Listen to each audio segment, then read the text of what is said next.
Assalamualaikum warahmatullahi wabarakatuh.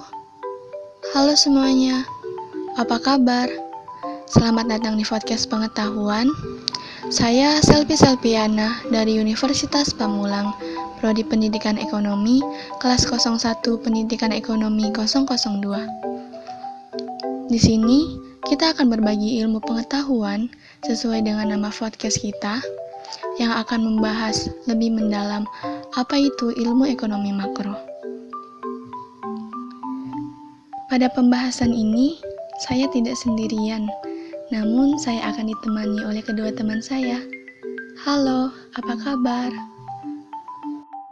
Baik Kak, saya Yuyun Yuningsi dari Universitas Pamulang, Prodi Pendidikan Ekonomi, kelas 001 Pendidikan Ekonomi 002.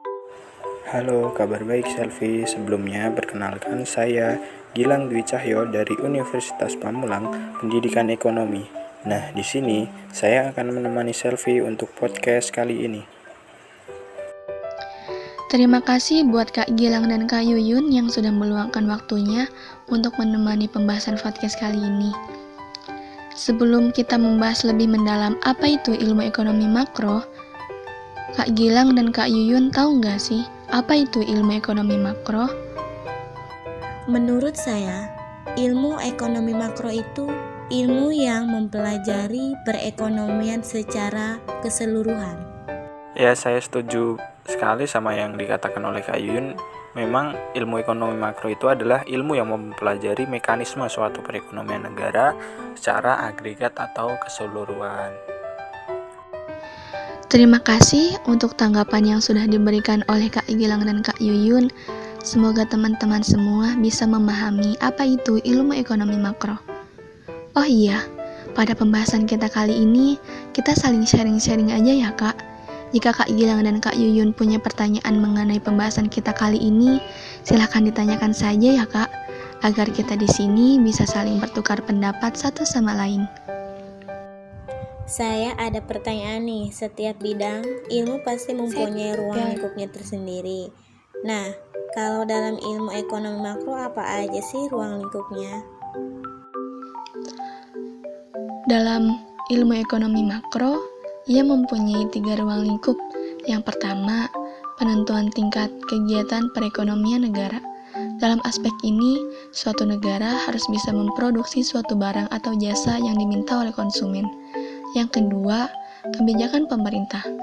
Ketika terjadi permasalahan di suatu negara, pemerintah harus bisa mengatasi permasalahan tersebut dengan melakukan berbagai upaya untuk mengatasi permasalahan yang terjadi. Yang ketiga, pengeluaran agregat. Pengeluaran agregat artinya pengeluaran secara menyeluruh. Pengeluaran agregat harus sama besarnya atau lebih kecil dari pendapatan agregat, agar tidak menimbulkan permasalahan ekonomi dalam suatu negara. Wah, terima kasih atas jawaban Kak Selvi. Ini sangat membantu saya dalam memahami ekonomi makro. Nah, tetapi sebelum kita lanjut lebih dalam lagi, tentunya selain ruang lingkup, ekonomi makro juga mempunyai permasalahan di dalamnya, seperti inflasi, pengangguran, ataupun pendapatan nasional. Nah, mungkin Kak Selvi atau Kak Yuyun bisa menjelaskan secara rinci permasalahan ekonomi tersebut. Baik semuanya, sekarang kita akan membahas permasalahan yang ada dalam ekonomi makro yang sebelumnya sudah dikatakan oleh Kak Gilang. Pertama, kita akan bahas permasalahan pendapatan nasional. Pendapatan nasional itu adalah jumlah pendapatan dari semua produk barang dan jasa yang dihasilkan sepanjang tahun oleh seluruh rumah tangga keluarga atau rumah tangga konsumen di suatu negara.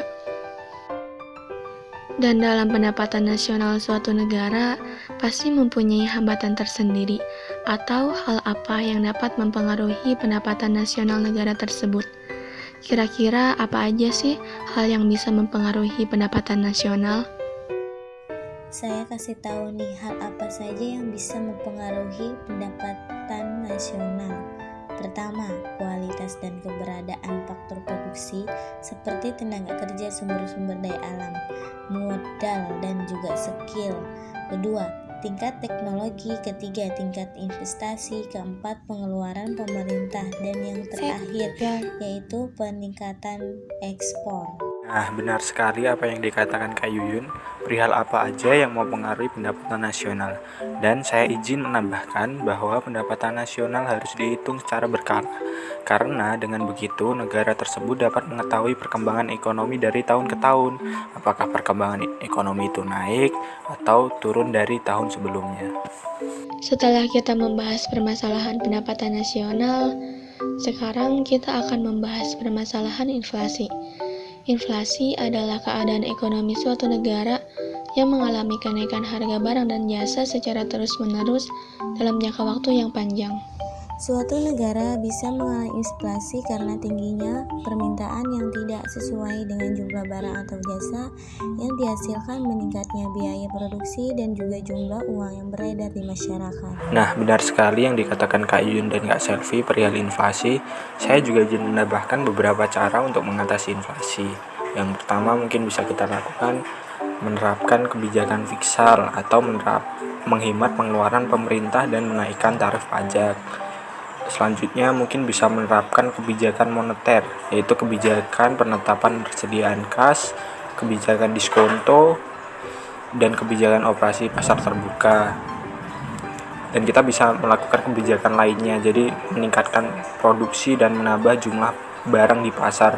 Selain itu juga dapat menetapkan harga maksimum untuk beberapa jenis.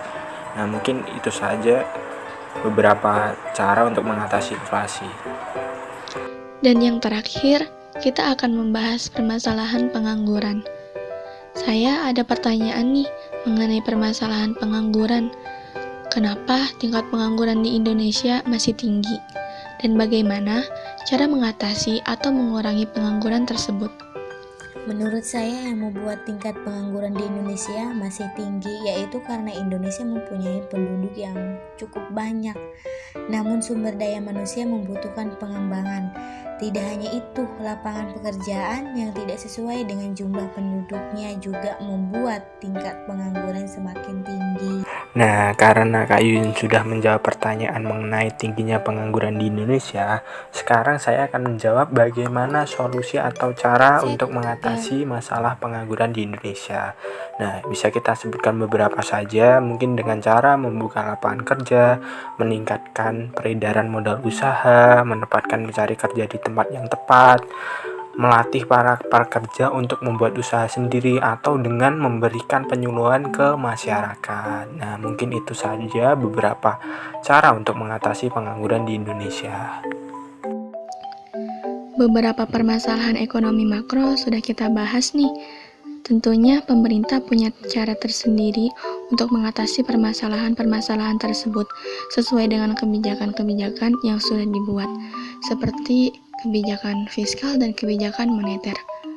Nah, Kak Gilang dan Kak Yuyun tahu nggak sih apa itu kebijakan fiskal dan kebijakan moneter? Oke Kak Selvi, mungkin saya bisa bantu jawab secara singkat. Apa sih yang dimaksud dengan kebijakan fiskal? Nah, kebijakan fiskal bisa disebut dengan menghemat pengeluaran pemerintah dan menaikkan tarif pajak. Dan kebijakan moneter yaitu kebijakan yang diambil oleh pemerintah dengan mengubah suku bunga agar tetap terjaga stabilitasnya nilai mata uangnya yang beredar di masyarakat. Pembahasan mengenai kebijakan pemerintahan tadi adalah akhir pembahasan podcast kita kali ini. Kesimpulan podcast kita kali ini yaitu ilmu ekonomi makro adalah ilmu yang mempelajari perekonomian suatu negara secara keseluruhan. Karena ekonomi makro membahas perekonomian secara keseluruhan, membuat kita bisa mengetahui aspek-aspek ekonomi di suatu negara atau di lingkungan masyarakat. Tidak hanya itu, ilmu ekonomi makro penting untuk kita pelajari, terlebih untuk suatu pemerintahan negara. Karena dengan kita mempelajari atau memahami ilmu ekonomi makro, kita bisa mengetahui permasalahan yang terjadi pada suatu negara dan langkah apa saja yang harus kita lakukan untuk mengatasi permasalahan tersebut. Dengan begitu, suatu negara dapat memacu atau meningkatkan pertumbuhan perekonomiannya. Terima kasih sudah mendengarkan podcast ini.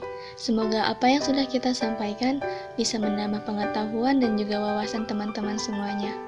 Saya ucapkan terima kasih juga kepada Kak Gilang dan Kak Yuyun yang telah berpartisipasi pada podcast kali ini. Dan kita minta maaf apabila terdapat kekurangan dalam penyampaian pembahasan kita pada kali ini. Wassalamualaikum warahmatullahi wabarakatuh. Sampai jumpa di lain kesempatan ya.